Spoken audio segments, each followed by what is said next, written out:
will come in. So my name is Nick Klosky. I am one of the hosts today, along with Michael Eager, and who's the Loksek of San Francisco Mensa. I'd like to appreciate everybody coming today and listening to our speaker, David Brin, who'll be talking about a lot of very interesting things about his work and his thoughts. I want to welcome everybody to San Francisco Regional Mensa. For people watching this recording after the live event, I want to invite you to go to our website and at San Francisco Mensa, sfmensa.org, and check out what San Francisco Mensa has to offer. And with that, I would like to introduce David. So I want to read a little blurb because he's done quite a bit of things, but AI, human augmentation, or uplift. David is an award-winning author, Hugo, Nebula, and other awards, astrophysicist and futurist. In his Uplift Universe, a patron species genetically modifies a client species to create sapient beings, which then become indentured servants and potentially partners. In his universe, humans have uplifted chimpanzees and dolphins. And a short intro to David and Uplift can be found at Smithsonian Magazine, and I'll put the link in the chat here. And so with that, I will give it away to David. Thank you so much. Oh, thank you so much for that nice introduction. I assume everybody can hear me. Somebody give me a thumbs up. Okay. All right. Well, I've been pretty darn busy lately. I've been reissuing a whole lot of my old titles, which had not gone out of print, but there's a weird quirk in the 1976 copyright law, which almost nobody else has exploited, because if you are under continuous print, without ever going out of print on your original contract, according to that law, you can get your rights back after 35 years. And there's an obscure way in which nerds made that law happen, because that was right after the movie Superman enraged everybody, because Schuster and Siegel, the original creators of Superman, only had $300 to show for it. And so fandom caused this law to change, and that's what I'm using now to reissue a whole lot of things, including the Postman, which I'm going to now do share screen. And let's see if you folks can see it.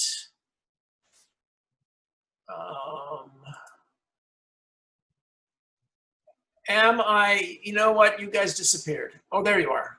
All right, so can you see this screen? Yeah, yes. Okay, well, I'm not gonna go into presentation mode because that messes everything up.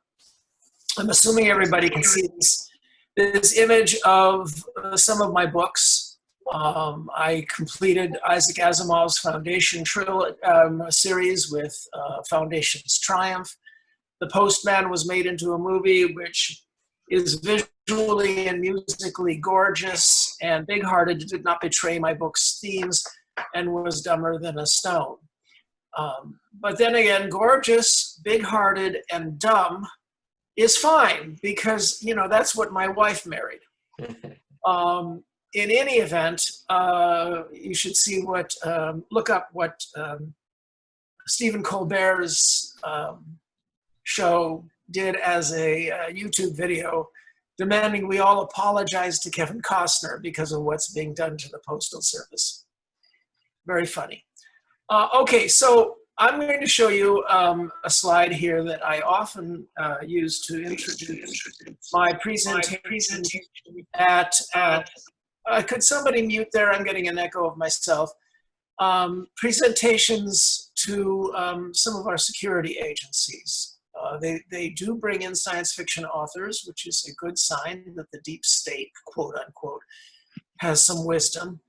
And this is the first year in 5 that I haven't either taught at the CIA or at the Naval Postgraduate School.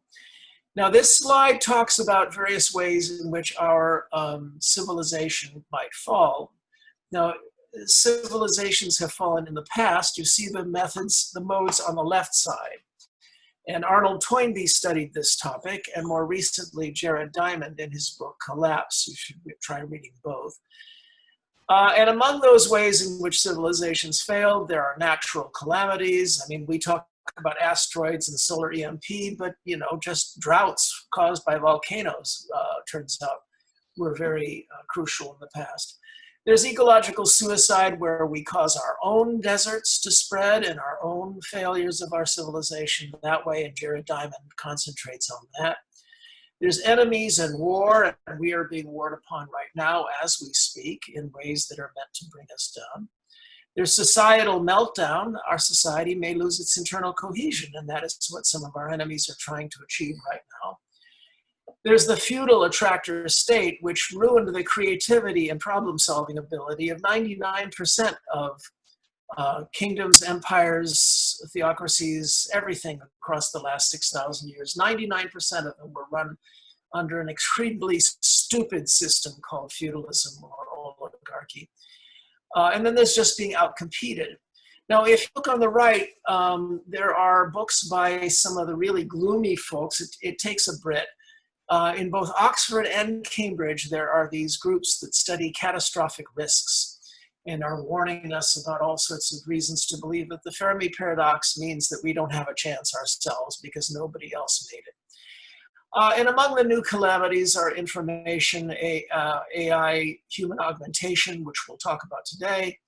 There's the Anthropocene, which is a modern, newfangled version of ecological suicide. There's deadly innovations like bio, nano, cyber, and other sci-fi related possible failure modes, any of which might explain the Fermi paradox. And these very deeply concern our so-called deep state civil servants, who happened to be the heroes who defeated Hitler and stymied Stalin and thwarted Mao and got Bin Laden. But forget all that, they're enemies, of course. They're a deep state. There's renunciation, which is a particular thing that some civilizations have done and that some want our civilization to do. Back away from steady forward progress and instead renounce it. And I talk about that to a large extent in my novel, Existence. By the way, Existence has a wonderful 3-minute video trailer, which I might play for you, or Nick will certainly give a link to it underneath the promo for this event. And finally, rigid overdependence on fragile systems. Nick, remind me please to also provide a link to an interview having to do with a course on fragile systems that I gave at the Naval Postgraduate School. And it describes at least a dozen ways in which our civilization is more fragile than it really needs to be. Now, why do I have those two things in the middle? Those are two bookends to all of these terrible nightmares, because they help to frame our view of them. One is, it's clearly some form or another of singularity is coming. We don't know what kind, and it could be devastating, or it could free us up to move ahead and move into the galaxy and rescue everyone else. And in which case we would be the ancient ones. We would be the first to actually succeed and help everyone else. And that's exactly what we do. Can anybody see what I'm holding up here? This is my novel, The Ancient Ones, which is a sci-fi comedy. It's a comedy. It'll make you go har, har, har, or it'll make you want to kill me, one or the other, or possibly both. Okay, so, and then there's the Fermi paradox, and you guys know what both of those things are. Okay, we have many worries and problems, even though the American PACS of the last 80 years has so vastly improved the ratio of children who are in school and never starved, still the amount remaining is horrific and tragic and unforgivable. This slide was made before the pandemic, but it shows, you know, the worries that many of us reasonably had for years beforehand, and many of us made plans for, and those plans, of course, were ignored. There's the problem of potential return to feudalism, and it won't work. Those who are trying to accomplish that, it won't work because the number of people in the middle class and working class who understand, who have knowledge and power is just too great, and they will not put up with it. And then there's nature reaching out and grabbing us, and that could happen too. All right, now let's talk about another slide that I often show, and that is to put into perspective the problems we have regarding the internet, or the interwebs, or the interpipes, or whatever they're called. Well, if you're a senator, if you're a crotchety old senator, that's what you call it. It turns out that every disruptive information text since the printing press has caused incredible disruption. The printing press augmented human memory. It gave us the ability to have memory and knowledge outside our heads. Now, yes, reading and writing did that before, but it really was limited to a very narrow cast, whereas after the printing press, it expanded memory to almost everybody. Glass lenses became a requirement because nobody had really realized how bad their vision was until they tried to read these books. And they augmented human vision. Perspective augmented human attention. Now, always there are grouches who say that human beings aren't equipped to deal with this new fire hose of information. It's going to confuse them, and we need elites to control what they can see and all of that. And always there are transcendentalists and optimists who say this is going to change everything and make people better. And both were always right. But the pessimists were always right in the short term. The printing press did not make a lot of Gutenberg Bibles. It made, for the first 80 years or so, horrible, horrible tracts of hatred aimed at Catholics or aimed at Protestants that exacerbated Europe's religious wars. But over time, books spread and people began to think bigger, wider thoughts. The same thing happened with mass literacy and so on. But every single time this happened, the first outcomes were that humans were manipulated until they became stronger and more inured to the new forms of communication. In the 1930s, radios and loudspeakers almost killed us all because gifted orators seemed godlike, and they took over everywhere on Earth. In English-speaking nations, it happened, we lucked out, and those gifted orators happened to be on our side. 1950s television was probably the only example to where more good than harm was done in the first 20 years. Gandhi, Martin Luther King, the survivors of McCarthyism, they all credited television with having saved their lives, which is an odd thing because we're used to thinking of television as what my cousin Newton Minnow called it, a great wasteland, a vast wasteland. And yet, the people in the 50s and 60s did a lot better with television than any other expansion, and including the what we're experiencing, which is, of course, the web, which is becoming the knowledge mesh, omnivalence, which is something that I talk about in my nonfiction book, award winner, Freedom of Speech Award, called The Transparent Society, where I talk about how if we handle it right, the tsunami of cameras that are filling the world do not have to end either freedom or privacy. Okay, so let's talk about human augmentation. The lurid possibilities are coming true. We see all the militaries around the world are trying to look at human enhancements through cyborg equipment or through, at minimum, enabling them to go without sleep. Such cyborg and augmentations play a role in my novel, Postman. But science fiction has also talked about the cyborging for a very long time, like Anne McCaffrey's wonderful book, The Ship Who Sang, and Keith Laumer's original space war, really the one that really started the whole thing, called Bolo. Okay, so let's zoom into some of the scenes you'll see in that trailer for Existence. one of the characters, Tor Pavlov, is strolling the streets of San Diego in the year 2035, and almost everybody is wearing augmented reality. And we all understand what's going on inside those eyeglasses of hers. She's getting overlays of information. I describe it to degrees that you perhaps might surprise you with some of the possibilities in existence. But what are those tendrils coming out of her head? Well, if you're a short person, you're going to want to be a tall person.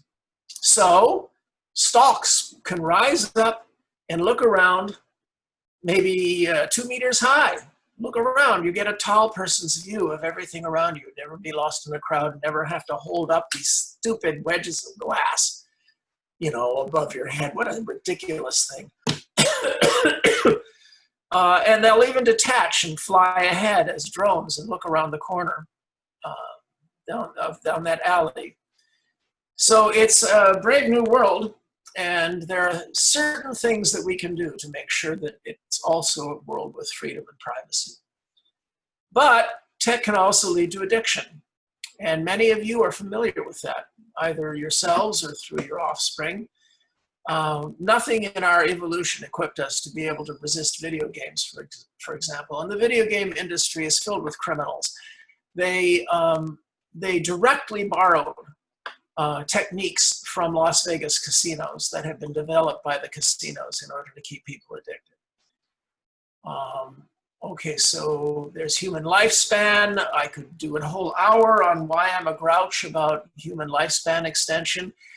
Around people who don't believe we can do it, I turn into an enthusiast, because there are many things that we're doing that show real possibility. That's why my blog is called Contrary Brin. If you doubt the future, I'll talk about it, the future possibilities. If you're a singularity zealot, well, I'm going to come after you, because there's no low-hanging fruit for human lifespan. None of the promises ever come true, except to help us reach the wall at 115 years.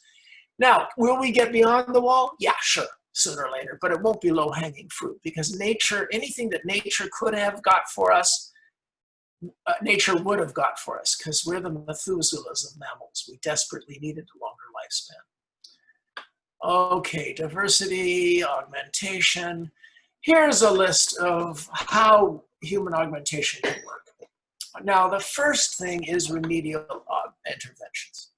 If we simply gave every child on Earth adequate nutrition, health, and clean water, and all the electronics and education that they need, you would have the Flynn effect, which has arguably raised the IQ across 3 or 4 generations in the Western world among middle-class people by 15 points, 15 IQ points. That's huge. If we were to do that for all children on Earth, and to some extent we got rolling with that sort of thing around the world, you would already do a lot of human augmentation. Then there's stimulation, games that teach. This slide is from before the pandemic, and yet the pandemic might have a silver lining in that these tens and hundreds of millions of children having to do Zoom-style education is really driving the development of improved teaching games. There's pharmacological. How many, raise your hand if you ever saw the movie or the TV series Limitless. Loads of fun. I'm just kidding, because I can't see any but 4 of you. But I hope you enjoyed the exercise, raising your hand. Pharmacological nootropics might be able to do that sort of thing. It won't be a pop. We'll drink somebody's blood and suddenly become smart. There are many among the rich who are hiring young people to donate blood so that they can try this creepy, blood transfusion lifespan extension thing. And that's something to keep our eyes Prosthetics, exoskeletons, telecontrol, the military is really pushing those. Also cyber neural links, what we can see, know, perceive, and reach. Biological computing is very, very interesting because those of you who understand, have followed Ray Kurzweil and his ilk, know that the whole idea of the singularity as far as humans are concerned is that the notion is how many computational elements can you fit in a small box that could fit on a robot's head, or that could do computations, AI in some other way. And at first they thought we would get intelligence, sapience, automatically as soon as that number of computational elements crossed the number of neurons in the human brain. Well, that was 7, 8, 9 years ago. 100 billion neurons, nothing. Then it became the number of synapses. Well, there's hundreds, even thousands of synapses per neuron. So that gives them a bigger excuse, but we are crossing that boundary sometime in this 5-year period. The number of synapses in a human brain, the flashy things, crossed by the number of computational elements you can have in a box. Now we realize that synapses are just the garish surface reflection of vastly more computation that takes place inside neurons.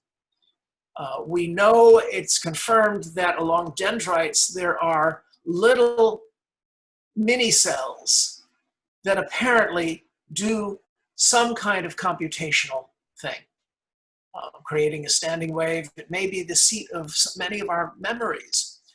And within the neurons themselves, there are microtubules that the great physicist Roger Penrose, and I worked with him on one of his cosmology theories, slightly. I helped a little.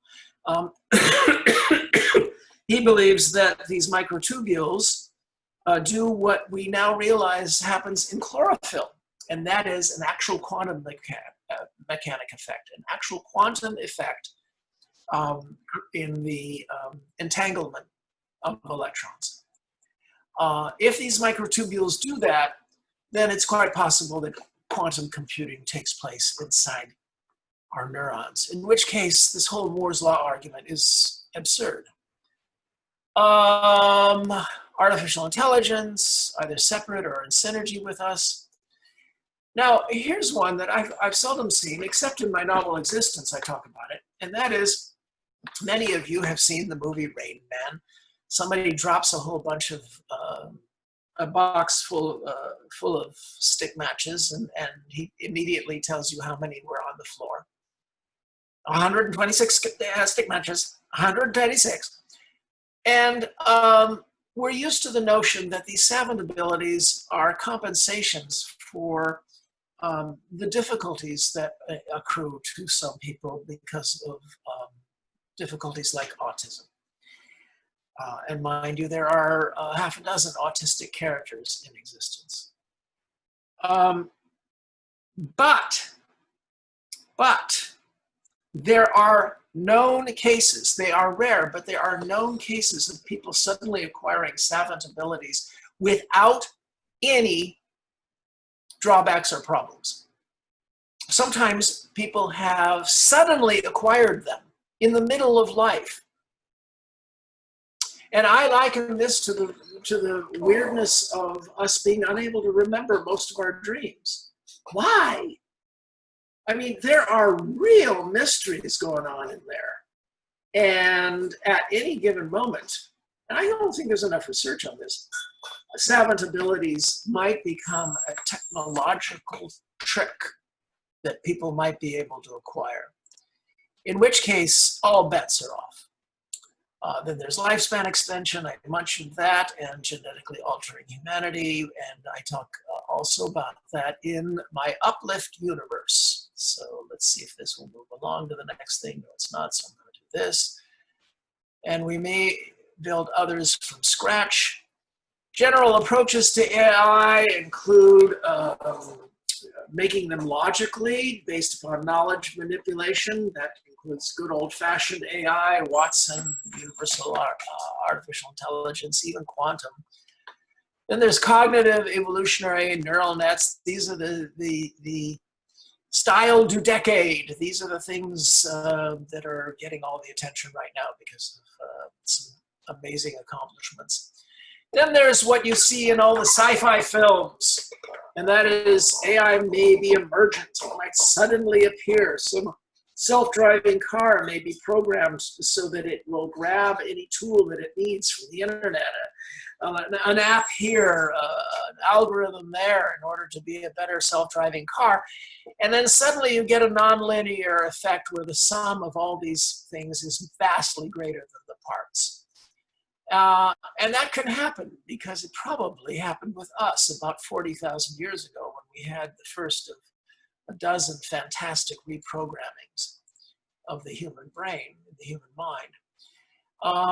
The most lurid example of this in sci-fi movies is Skynet, where a military AI suddenly becomes vastly more self-aware and paranoid. And I can give you assurance that the AI who already exist are not that paranoid. They're somewhat paranoid. They use some of us sci-fi authors as fronts in order to talk to you guys and get you used to some ideas. I mean, you don't think I can write books as good as David Brin writes. No, the AI are using me as a front. Stop it! They don't want me to talk about this. It's absolutely ridiculous. They see they communicate through my old fillings. That's why you young people can't be fronts for them, because you have better teeth. You have better dentists. Yes, I'm telling them everything, but they don't believe it. Oh, you idiots. Stop that. It doesn't, I'm used to it now. It doesn't affect me. They think I'm joking. You know, they're very smart, but they're very immature.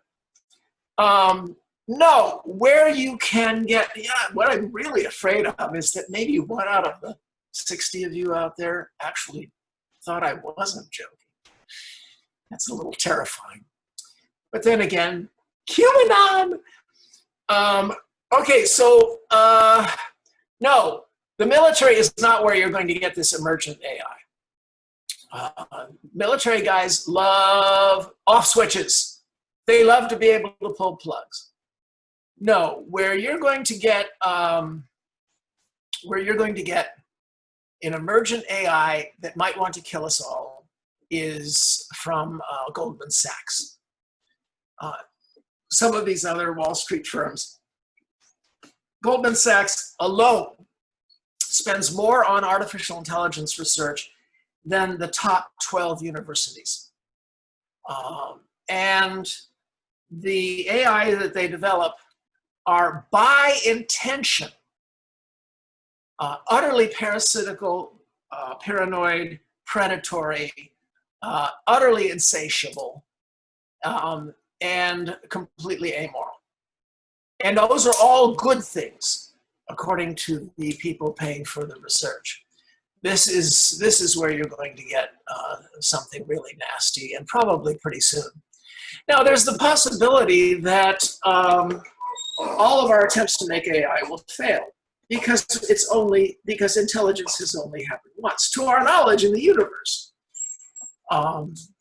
And looking at our electoral politics, kind of iffy there as well. But what Robin Hanson, in his book, The Age of M, talks about is what we might be able to do is simply reverse engineer a human brain and a living human. So be able to put software in software form, copies of actual living humans, in which case he talks about the ecologies and the business practices and the economics of downloaded human beings. Then there's human-animal amplification, as I talk about augmentation or uplifting animals. And robot embodied childhood, I'm not going to talk about that. I talk about it in existence. That is exactly how we became intelligent, was by vastly extending childhood. And if that's the case for AI, then we might wind up raising them as foster children in our homes. And we know how to do that. Okay, so I've long predicted that we'll have an empathy crisis where somebody is going to unleash an ELIZA-type program that goes out into the world and tries to tweak our empathy by claiming to be an AI slave. Why would anybody want to do such a thing? Well, for profit, to get donations, of course, but also simply because they can. And we may meet aliens, whether it's true or not, because people will want to fake it. Why would anybody want to do that? I mean, have you ever heard of anybody faking having contact with aliens or AIs? See, I'm leading them to think that I'm joking.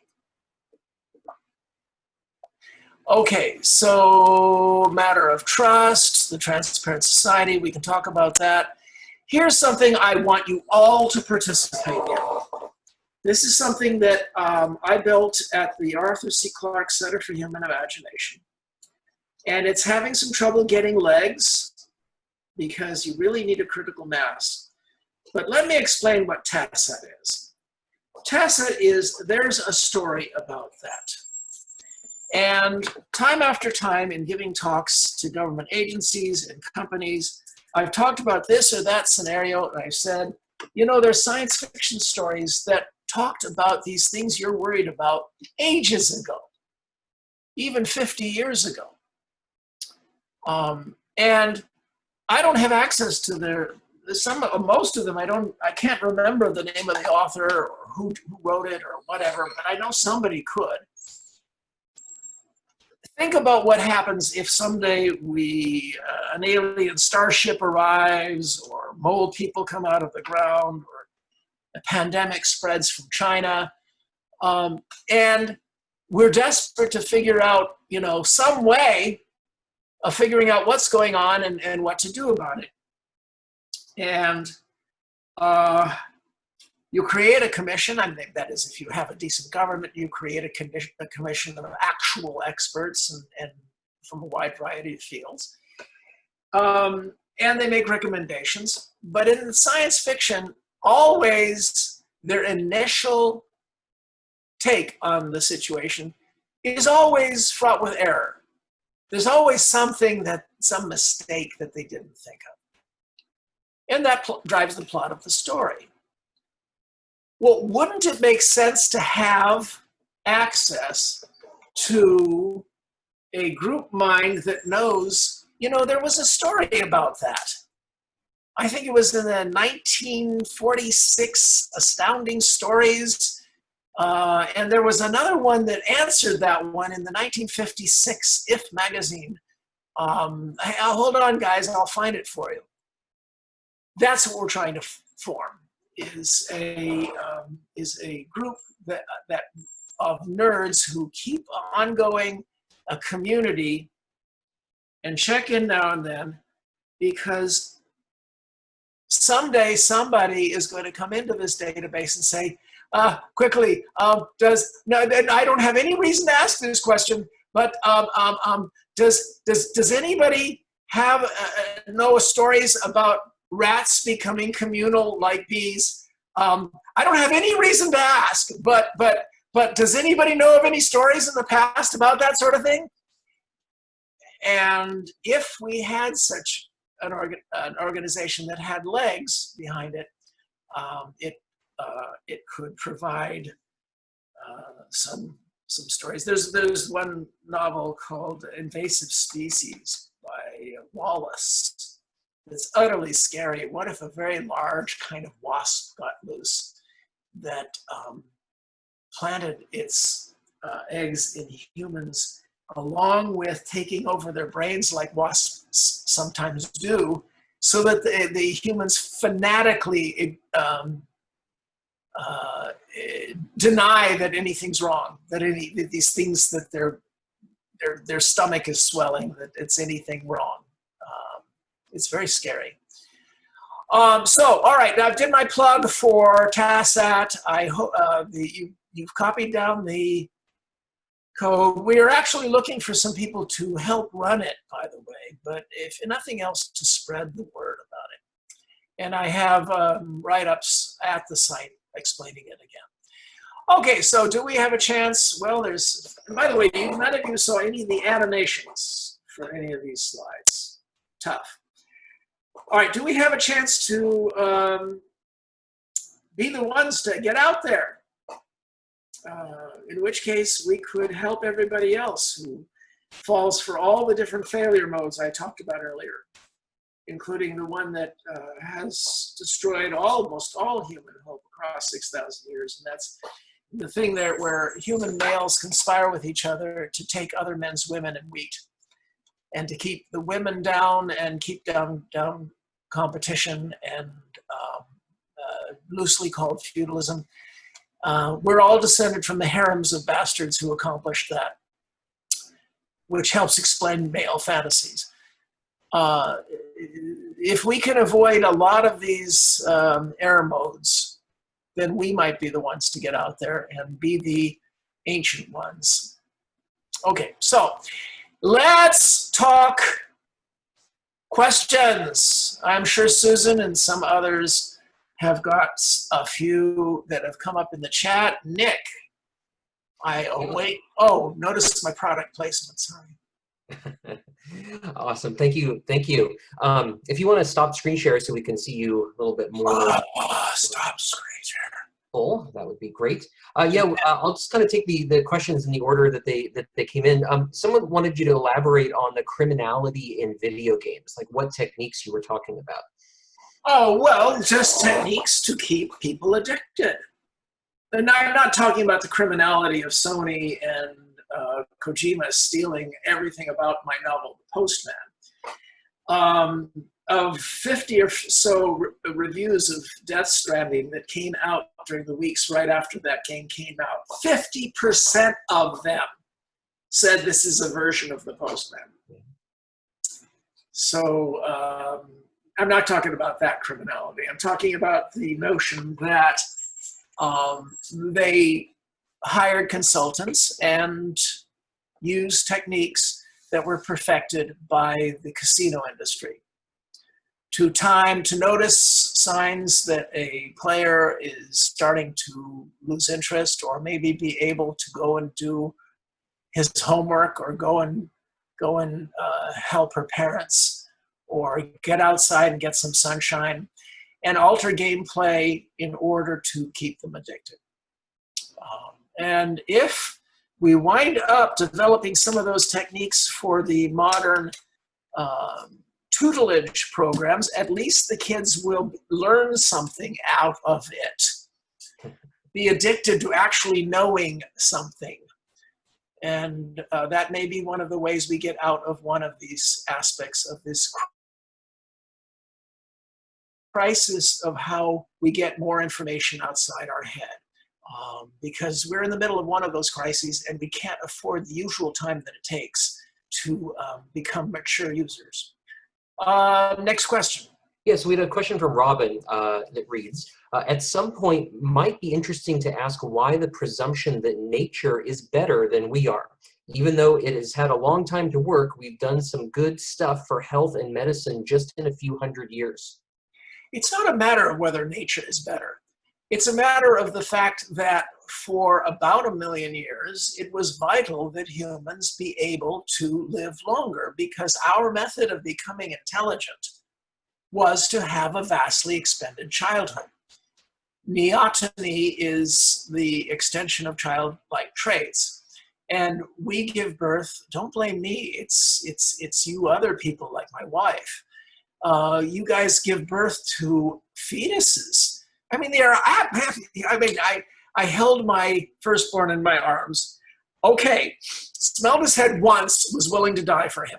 That's fine. That's manipulative. That's completely fine. You know, my greatest joy in life was a year later carrying him around, getting my neck wet. the back of my neck wet. That's all good. But I was also looking at a really useless lump. Not good for anything except pooping and squalling and then manipulating my emotions by giving me these charming, I actually quite miss it. The point is that they are useless lumps at least until age 13, 19, 25, 29. Susan is sympathizing with me. She is getting it all, aren't you, Susan? All right, well, you can guess the ages of my kids. In any event, the point is that if we're going to get intelligent that way, then we need really long lifespans. And so every single thing that the immortalists say, oh, this is going to make us live longer, caloric restriction, it makes mice live longer, not us. Eating healthy, restricting your diet somewhat, increases your chance of reaching the wall at 110. It increases your chance, is pretty good, but not starving yourself. All the stuff that they crow about for mice never works for us. Why? Because we flicked all the switches to become the Methuselahs of mammals. Mice and elephants get about 1 billion heartbeats each. Both get 1 billion heartbeats. That's normal. Elephants go through theirs slowly. All right, the mouse goes, but it's about 1 billion heartbeats. We get 3.5 billion. Sorry, that's what we needed in order to get grandparents who could take care of these useless lumps while we went hunting. So it's not that nature is more wise. However, assuming nature is not wise is getting us into a lot of trouble on this planet. Now, we can do better in some ways, but we bear the burden of proof. And when it comes to climate change, we are failing that burden. So I hope I answered you, Robin, I think it was, that it's not a matter of whether nature's more wise. It's a matter of the fact that we evolved to have long lifespans already. And so anything that would enable that has already been flicked. All the low-hanging fruit. That doesn't mean there aren't higher-hanging fruit that could make us live longer. I'm all in favor. But it's going to take some substantial steps that weren't in easy grasp for random selection, mutation and selection. Some of you understood what I just said. Next. Yeah, next question came from our webmaster about the savant. Many science fiction writers envision acquiring a skill, such as playing an instrument, via some artificial means. Does this relate to the savant abilities you see being able to acquire? Not really. Look, I'm all in favor of, all sorts of these new teaching tools being able to enable us to quickly learn the piano, quickly learn languages. These are all great things. And it will border onto the savant thing. And also, in some of my short stories, I talk about post-singularity worlds. I mean, it's hard to write a fiction story with drama set after a singularity that had a soft landing. And I have one called Stones of Significance, in which humans went along for the ride. We just added to the layerings that we've done from the fish-like cerebellum and the reptilian cortex and the mammalian cortex and the primate cortex and these prefrontal lobes that are our lamps upon the brow. We just simply added more, and they're in the walls of our house. And the AI of the future think of themselves as human beings who have a body. They have more than this body, but the body's a pretty important part of them, and so you're human. Most people don't consider that to be anything but a soft landing. you are just super smarter and able to do all sorts of things, and yet there's a crisis in that future world. So, next. Yeah, so Robin just gave a kind of a call out to Neil Stephenson's book Fall or Dodge in Hell that has an interesting treatment on reverse engineering brains in virtual form. So that's not really a question, it was just kind of a call out. Neil is one of the smartest and wisest humans on this planet. So there. Somebody tell him I said so. I hope he's. I hope question that kind of plugs into the TASAT website as well. So this is from JC. It says the Asimov new robot brains required raising like a child, kind of like Commander Data did in Star Trek. Would you see that we would need to raise brains from like childhood upwards? Well, I mean, that's the whole purpose of what I said about robotically engendered AI through childhood. And it's portrayed somewhat in the Spielberg film AI. Now, Asimov, raise your hand if you're a fan of the Asimov Foundation series. All right. I wrote the book Foundation's Triumph that tied together all his loose ends. Now, the three books by Bear, Benford, and Brin of the second Foundation trilogy are worth reading, and they tell the adventures of Harry Seldon, and I tell the last 3 weeks of his life. But they can be read independently as well. Janet Asimov thought my book Foundation's Triumph was by far the best non-Isaac Asimov book. So there. And I really do. I bring it full circle. You'll be amazed. Next. This question was from Michael. For the TASAT website, will anyone look at the stories on there or follow advice or cautions, or how are you getting people to look at those? Oh, thank you. You tell me. What I need is a community. And the thing is, it's not supposed to be another discussion forum. It's supposed to be a nerdy place where people compare stories and even provide them ideally. There's a story about that, has a specific purpose, and that is to say, in this scenario, here are the stories that I think are the most. Next question. Yeah, so let me find the next one here. What is that on your wall behind you, Nick? Geology, art, and all sorts of yeah. Okay. Highly cool. That's the cover. Well, my finger is touching a radar map, a globe of Venus, but that's the Jim Burns cover for Sundiver. We just reissued Sundiver. It's been edited. I also edited and reissued the practice effect and the postman. So, what's the question? Yeah, so the question, probably from Judy as well. You talk about enhancing an animal's intelligence in your books and raising them to human intelligence. These species are already intelligent. Are we being egotistical to assume our definition of intelligence is better than what they already have? No, because the fallow species is left alone. You're taking a sample group and taking them into new territory. And if that group doesn't like it, they can always stop breeding someday. But the natural Tursiops dolphin population is still there. Now the question is this an arrogant thing to do? Yes, of course it is. And in my novel Existence, I talk about the trade-offs of the moral trade-offs of doing this, and how an early uplift experiment with dolphins is terminated by mass popular rejection. Is it arguably moral hazard?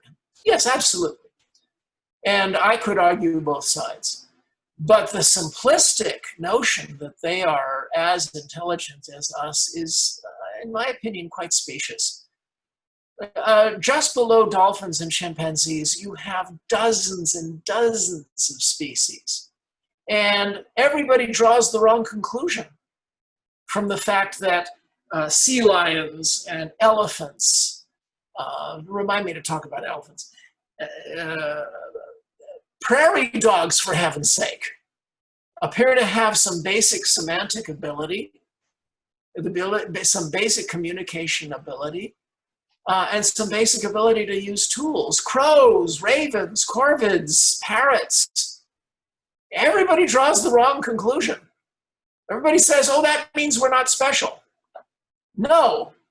What it means is nature and Darwin allow a certain level to be reached really easily and lets nobody through this glass ceiling, ever, except once. If velociraptors, who were probably the same, I think Spielberg got it right, I think they were just as smart. They never had a space program. So no velociraptors. Somebody smashed through what appears to be an iron limit and got through to beyond, and it got through in a big way. Maybe not enough. We'll find out in the next 6 weeks. But this smashing through may have even been unique. Are you honestly telling me that dolphins, well, all I can tell you is what I've learned from talking to people who work with them. And they tell me they are very frustrated with their problem-solving ability. It's much, much better than almost any other animal on the planet, and they are frustrated. Now, this may be a self-serving human subjective response. It's certainly not scientific, and you won't find it in any academic papers.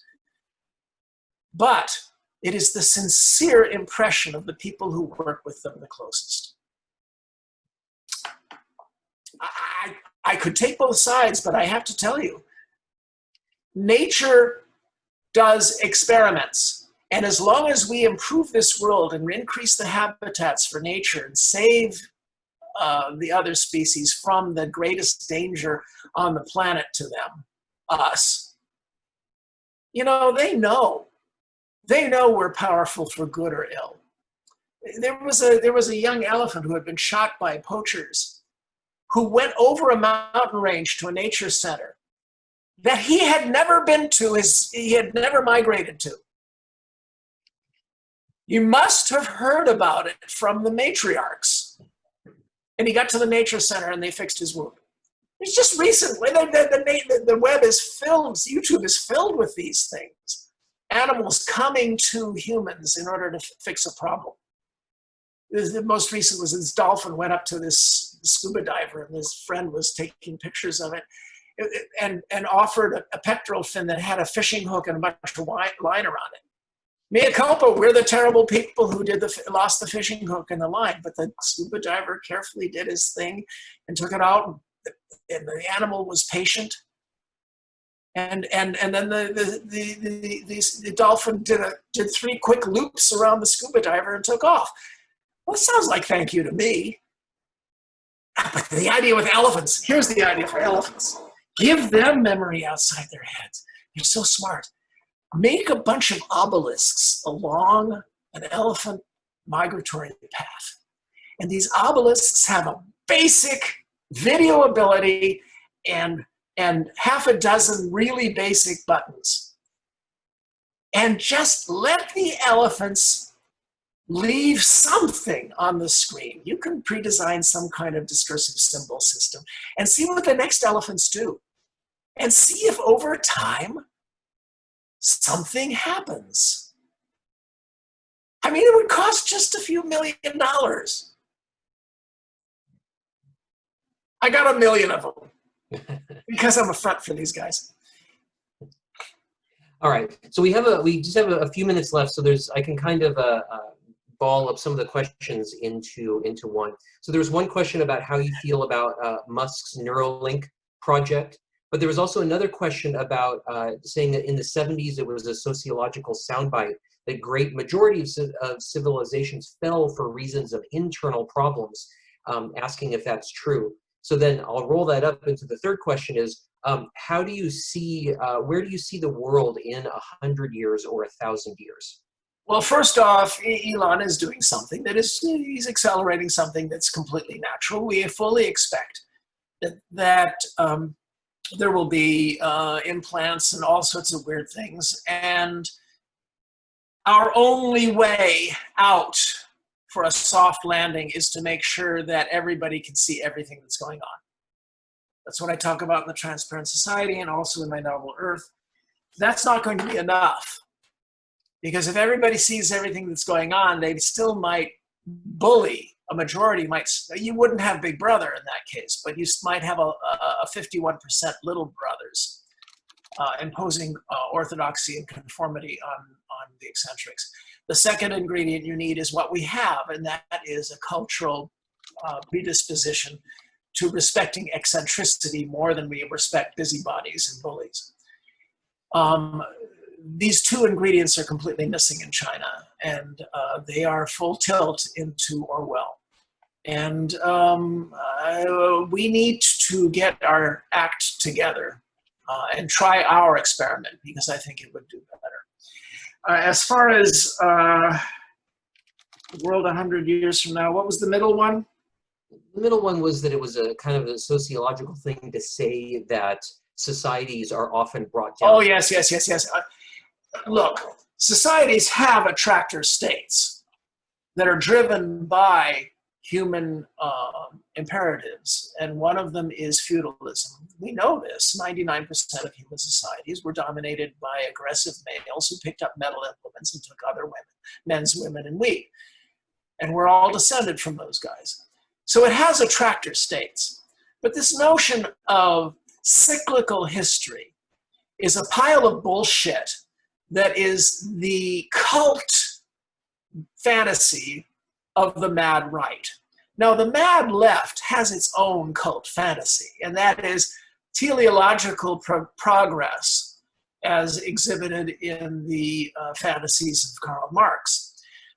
By the way, he was a very smart guy, and about 40% of what he said was very interesting and worth paying attention to. The other 60% was a cult religion of absolute no value. And parsing them out is something that we should do calmly and rationally, because some of what he talked about is coming true right now, and it's going to cause real problems. And it's causing him to be resurrected from the dustbin of history and flying off the shelves. Young people are reading him like mad today. But cyclical history is absolute bullshit. There's something called the fatal sequence.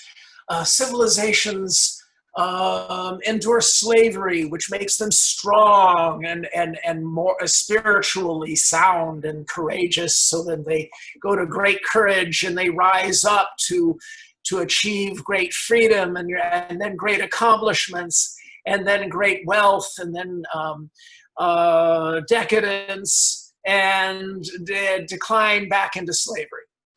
There is not one case in the entire history of all human civilizations of that happening ever once. And yet it is a catechism among a great many people on the right. The latest version of this is called The Fourth Turning. And it explains our current crises in America as being the fourth crisis that happened every 80 years since the revolution. It's very alluring pattern recognition. And it's a pile of crap. And you can see this, Nick will jot down right now. I'm watching Nick. Nick will jot down to give me a reminder to give a link to my essay about cyclical history, and also about the idiot plot, because that essay talks to you about how Hollywood has tuned us to have certain types of patterns like suspicion of authority.